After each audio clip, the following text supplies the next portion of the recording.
Kita lihat transaksi 26, mudah-mudahan ini saya nggak pakai aplikasi karena saya udah coba pakai aplikasi, yang muncul nanti adalah masalah karena saya harus pindah-pindah layar ya, karena kita lihat di Wood lalu di aplikasi Accurate-nya pun dia menggunakan pop-up sehingga agak sulit saya mengendalikan apa yang tampil di screen-nya, yang dilihat di tampilan mahasiswa. Oke, jadi kita hanya menggunakan Wood saja, mudah-mudahan ini bisa diikuti dengan baik. Oke, untuk transaksi ke-26. Di sini dikatakan bahwa dia melakukan pencatatan beban administrasi dan pendapatan bunga dari bank. Nah, ini didapatkan dari informasi dari bank dan bentuk rekening koran, artinya uang kita sudah dipotong oleh bank ya untuk administrasi dan juga bank sudah menambahkan ke rekening kita. Sudah menambahkan ke rekening kita pendapatan bunga. Jadi uang kita di bank bertambah sebesar pendapatan bunga yang diberikan oleh pihak bank dan uang kita di bank juga berkurang sebesar beban administrasi. Ya, jadi uang kita bertambah di bank itu berarti selisihnya antara pendapatan bunga dan beban administrasi bank. Nah, untuk pencatatannya, ya kita akan gunakan di sini yaitu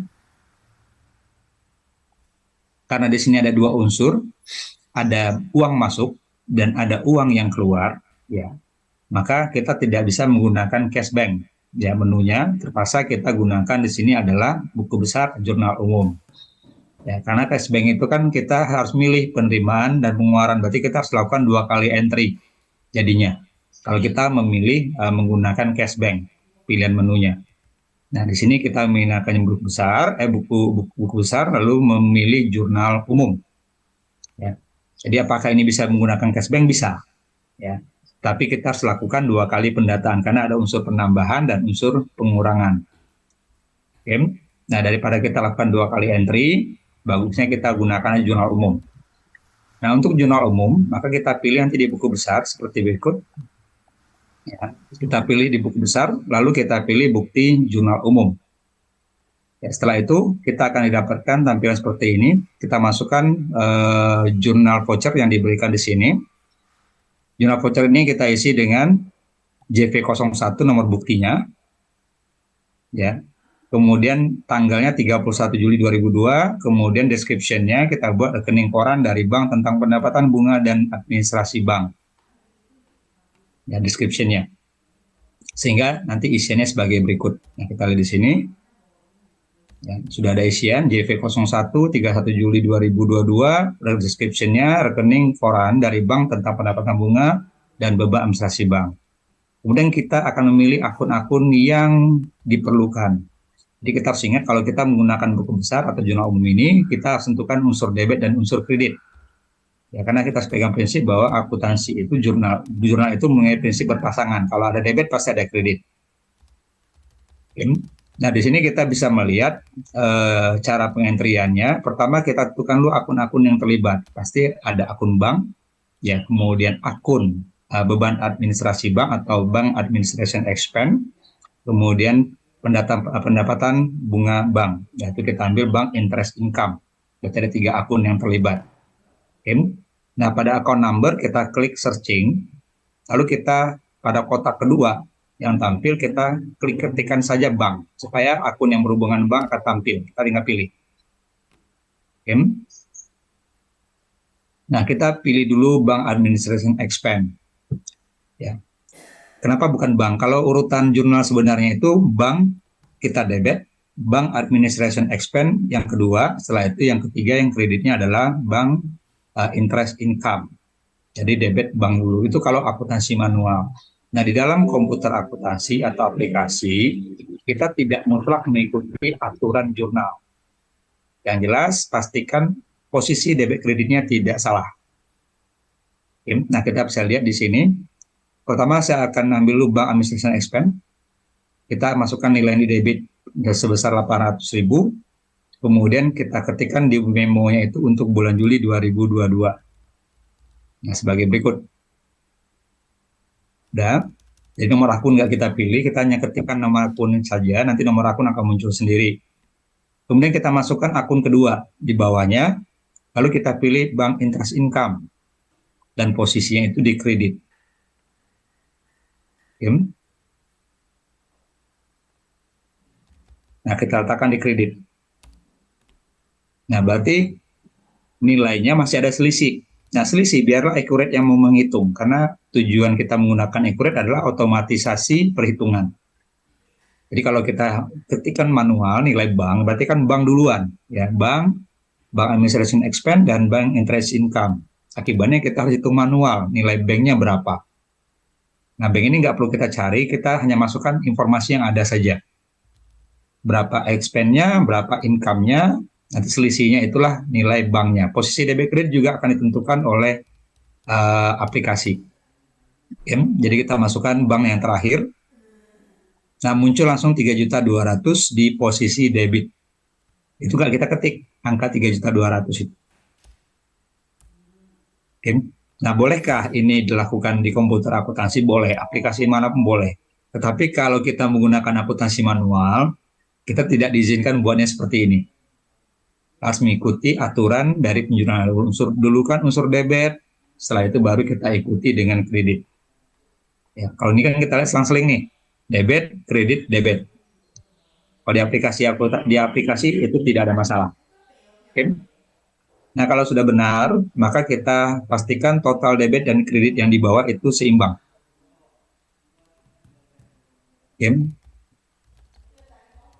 Jadi pastikan debit kredit. Jadi kalau sekarang ini nggak seimbang, dia nggak mau dia. Ini kalau udah seimbang, jadi kita enter aja pada entry yang terakhir, ya di baris keempat, lalu kita naik lagi ke atas seperti biasa. Setelah itu debit dan kreditnya pasti seimbang. Oke. Itu untuk yang ke-26. Kita masuk 27. Melakukan pembayaran, berarti kita uang keluar. Nah, uang keluar berarti kan hanya satu transaksi aktivitas tunggal, mengeluarkan uang. Berarti kita bisa ambil cash bank.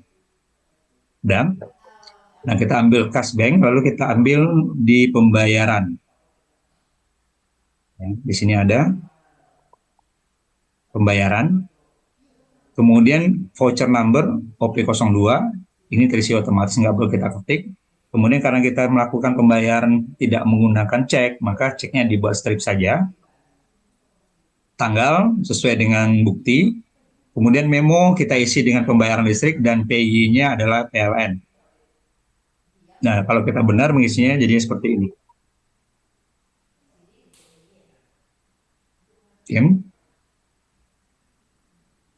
Kemudian akun apa yang perkiraan yang akan kita bayar, maka kita pilih pada account name.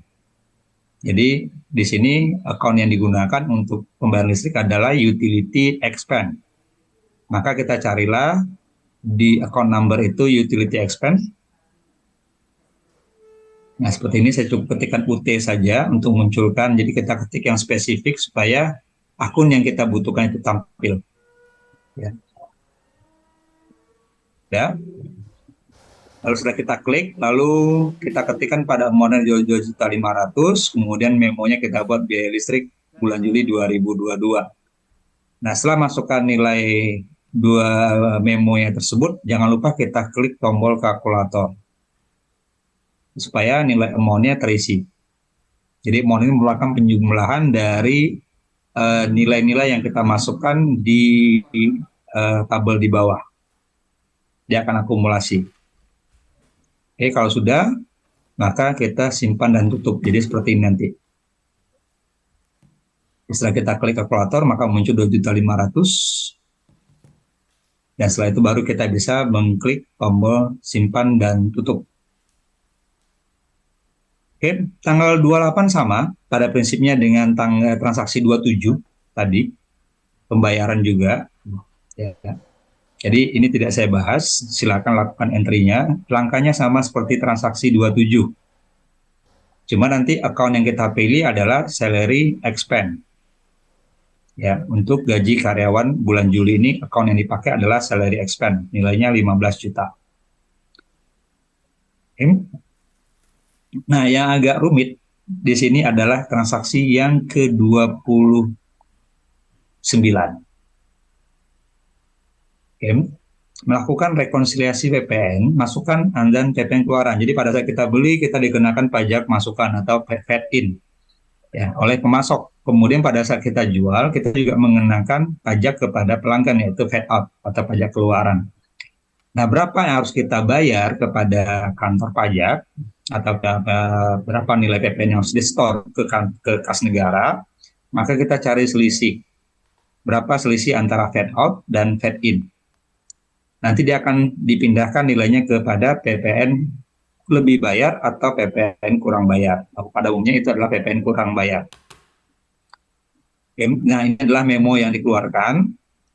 Nah, kita diterusikan buatlah dulu akun PPN kurang bayar karena kita belum punya akun ini. Ya, akun PPN kurang bayar, nomor akunnya 2.500, tipe akunnya utang lancar lainnya.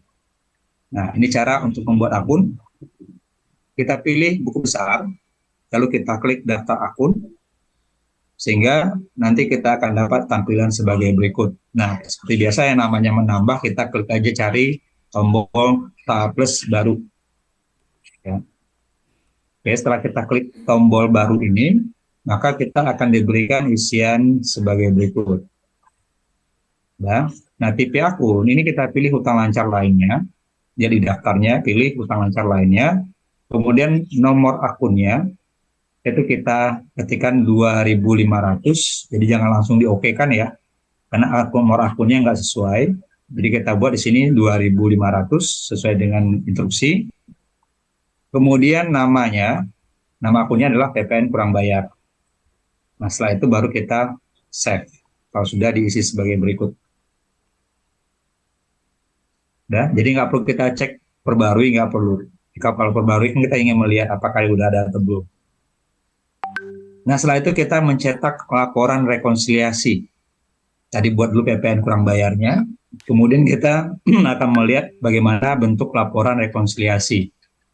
Nah, kita klik menu laporan, lalu kita pilih daftar laporan.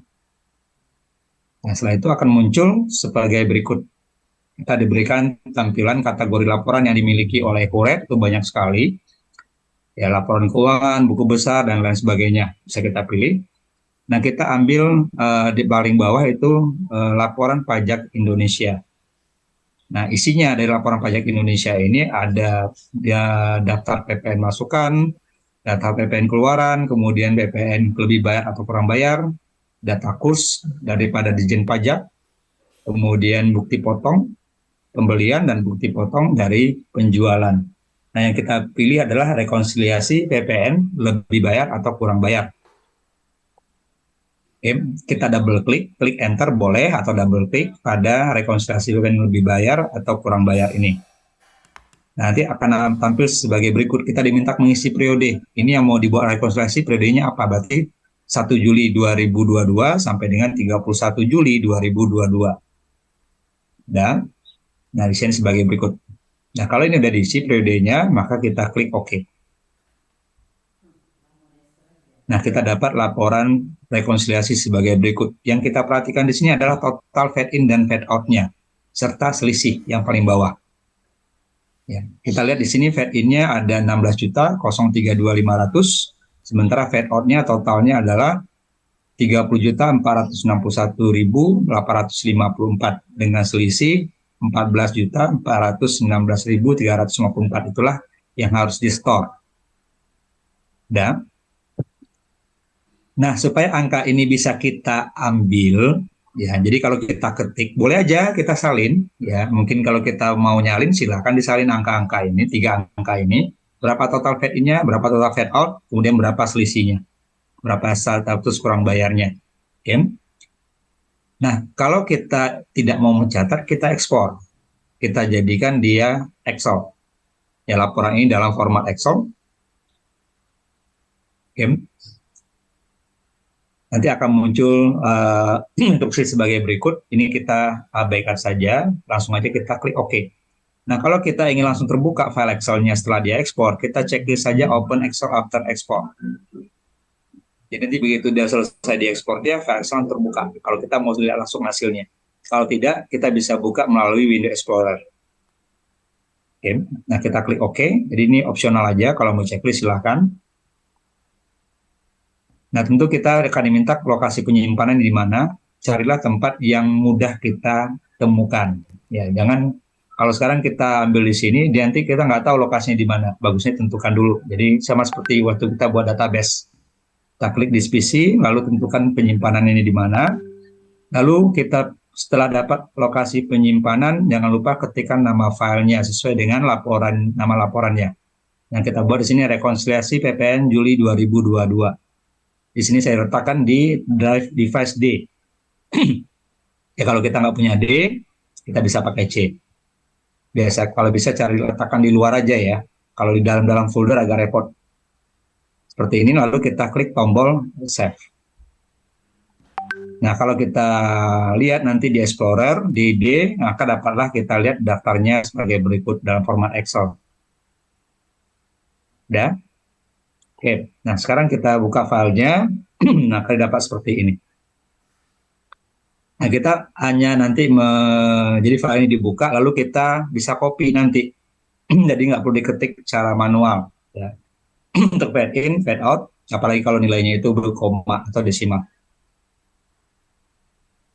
Nah, sekarang kita akan masukkan jurnal dari rekonsiliasi BPN ini. Sama, kita ambil di buku besar, lalu kita klik bukti jurnal umum.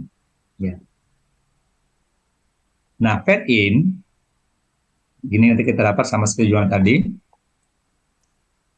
Nah, kita masukkan di sana, Pak, nomor buktinya beda ya. Udah kita sesuaikan aja dengan dokumen. Kalau dokumennya BM05, kita masukkan BM05.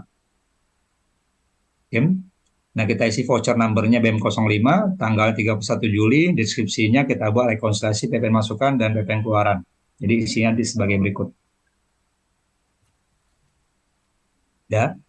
Oke. Nah, kalau kita lihat di jurnal umum, di buku besar, di daftar akun, di buku besar daftar akun, kita akan melihat fade out itu, fade in itu nilainya ada di debit. Ya. Jadi kalau kita perhatikan nanti, fade in itu ada nilainya di debit. Kita perhatikan di sini dulu, sebentar. Ya. Sebentar.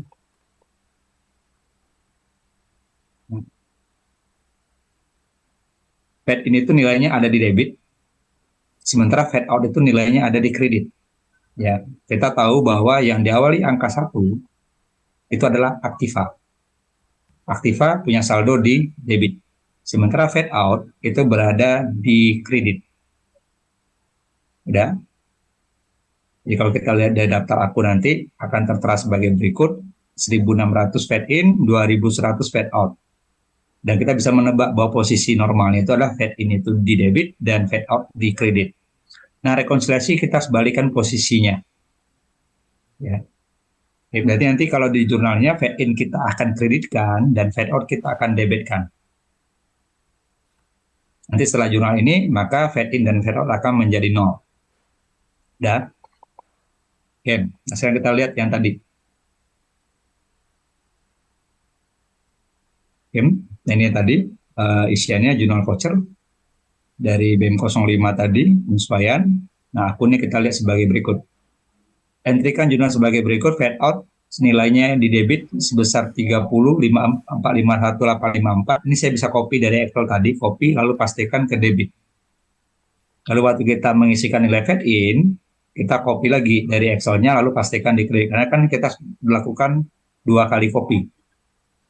Copy paste lalu copy kembali fade in-nya lalu pastikan kembali ke accurate. Karena nggak mungkin sekali copy 2 nilai langsung bisa tersimpan, nggak mungkin. Ya. Nah, kalau kita mengisikan sebagai berikut, nanti PPN kurang bayar, ini muncul sendiri dia. Tidak diketik lagi. Jadi fade out saya munculkan pertama kali, nilainya di debit 30, 304.4554 dan fade in-nya saya kreditkan sebesar 16.032.500. Nah, waktu kita mengisikan PPN kurang bayar, akun terakhir, maka nilainya akan muncul sendiri, itu berada di kredit. Ya, tidak diketikkan lagi.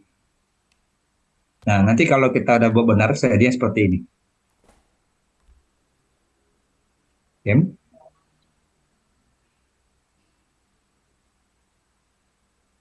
Nah, kalau sudah benar, seperti ini baru kita simpan dan tutup. Nah, adapun tujuan daripada rekonsiliasi ini adalah menolkan nilai fade in dan fade out. Nilainya itu dipindahkan ke PPN kurang bayar yang kita buat tadi. Jadi nanti pada saat kita store ke pajak PPN tersebut, maka jurnalnya adalah kas ke PPN kurang bayar kita akan debitkan, kas kita kreditkan. Berarti itu kita menggunakan cash bank ya untuk pembayaran pajaknya nanti. Nah, jadi kalau kita nanti cek, kita print lagi laporan rekonsiliasi seperti tadi, maka kita bisa lihat di sini nilai PPN-nya, fade in-nya sudah jadi nol, kemudian fade out-nya juga jadi nol, dan selisihnya sudah nihil. Kalau kita lakukan kembali mencetak laporan rekonsiliasi. Tapi kalau bukan nol berarti salah. Berarti jurnal yang kita buat itu belum dilakukan lagi. Itu yang ke-29. 30. Nah, untuk penyusutan aktiva tetap ini paling gampang sekali. Ini yang terakhir dilakukan. Ya, jadi kalau kita lihat seolah kita melakukan entry, padahal enggak. Ya.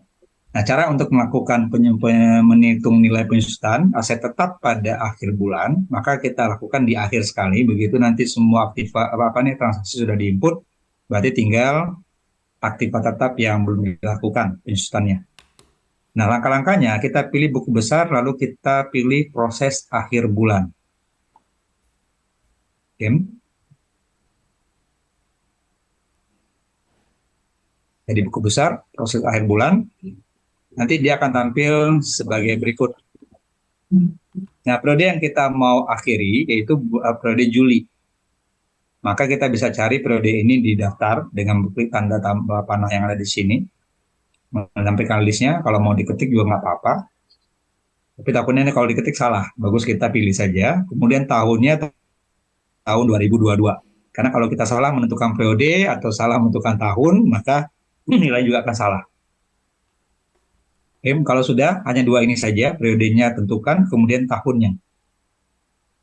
Kalau sudah, kita klik OK. Nanti akan muncul tampilan sebagai berikut. Proses akhir bulan selesai. Berarti kegiatan kita sudah selesai untuk pendataan transaksi. Nah, untuk mencek apakah benar sudah dibuatkan penyusutan, maka kita bisa cek di buku besar bukti jurnal umum. Kita nggak entry. Ya. Nah, setelah muncul di daftar ini, yang sebagai berikut, kita pilih panah kiri warna hijau. Tombol panah kiri warna hijau untuk menampilkan histori sebelumnya atau entry sebelumnya. Tapi jelas entry sebelumnya ini tidak kita lakukan, tapi diambil alih oleh aplikasi. Maka nanti akan muncul jurnal penyusutan dari aktiva tetap sebagai berikut. Jadi ini bukan kita entry, tapi diproses oleh aplikasi. Waktu kita mengklik proses akhir bulan tadi. Nah, dia sudah tampilkan di sini nomor vouchernya. Kalau nomor buktinya salah, kita bisa edit. Ya. Kalau ini kan hanya dibuatnya nanti proses akhir bulan untuk Juli 2022. Ini bukan saya yang buat, dia sendiri yang buat aplikasinya. Nah, sekarang untuk langkah berikutnya adalah kita buat laporan. Nah, laporan sama seperti yang laporan rekonsiliasi tadi cara kerjanya. Nah, apa saja laporan yang umum digunakan dalam praktek itu adalah sebagai berikut.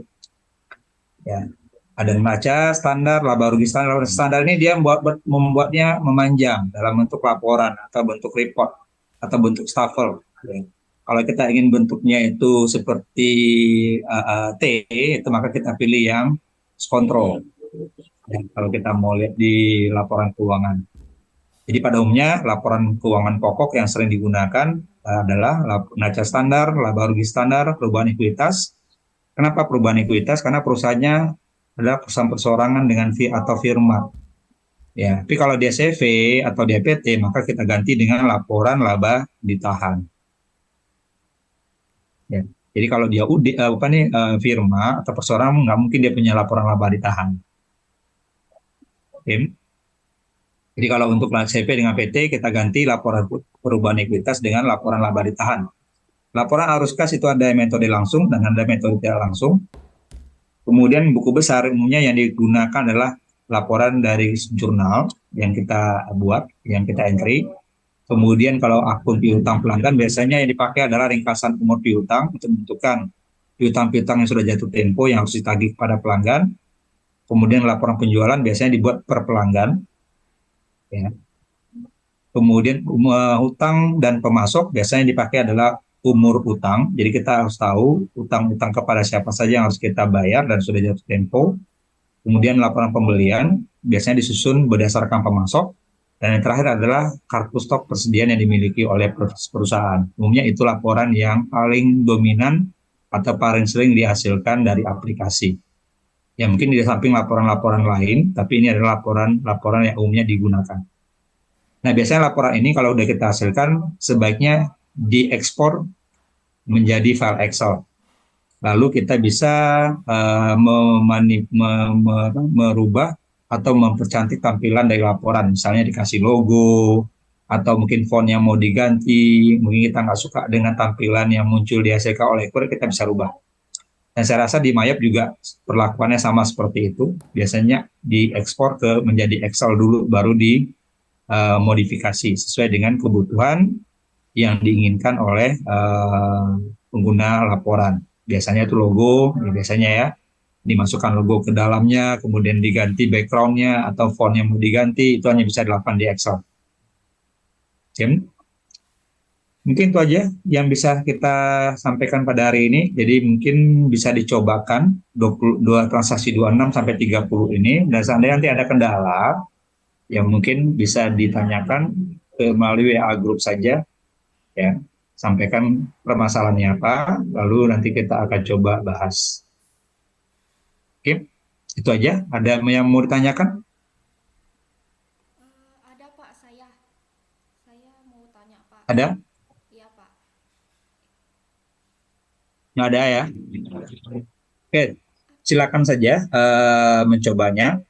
Kemudian nanti mungkin besok lah ya, besok atau hari Minggu saya kirimkan daftar tugas yang harus dikerjakan oleh mahasiswa, merupakan pekerjaan akhir dari UD Serba Usaha ini, yaitu mencetak semua laporan yang diminta. Jadi bukan semuanya ya, di daftar laporan itu banyak sekali. Saya hanya minta laporan-laporan tertentu saja dicetak. Kemudian ada instruksi-instruksi, biasanya itu diikuti aja instruksinya. Lalu nanti dijilid. Itu tugas individu dan dikumpulkan 1 minggu sebelum UAS. Ada yang mau tanyakan? Ada Pak, saya mau bertanya. Boleh? Boleh, silakan. Yang tadi itu Pak, kayak kalau usaha dagang dia laporan laba rugi atau laba ditahan Pak? Kita kalau itu kan dagang, kalau dagang kita dikatakan badan usaha itu kan ada yang perseorangan, ada firma, ada CV, ada PT. Yang menentukan komposisi modalnya adalah berdasarkan itu. Dia dagang kalau dia perseorangan, ya dia menggunakan laporan perubahan ekuitas, ya kan? Nah kalau dia berbentuk CV, dia perusahaan dagang tapi CV, berarti dia menggunakan laba ditahan. Jadi kalau dia perseorangan atau firma, itu dia tidak punya laba ditahan. Dia mau dagang, mau industri, selagi dia kepemilikannya, status perusahaannya adalah perseorangan, ya mungkin dia firma, maka dia tidak punya laporan laba ditahan. Berbeda dengan laba berjalan ya. Laporan laba berjalan itu berbeda dengan laporan laba ditahan. Karena yang mengenal konsep laba ditahan itu adalah CV dan PT. Maka nanti ada laba dibagikan. Jadi kalau dia perseorangan, laba itu nggak dibagikan, laba itu punya dia aja semuanya.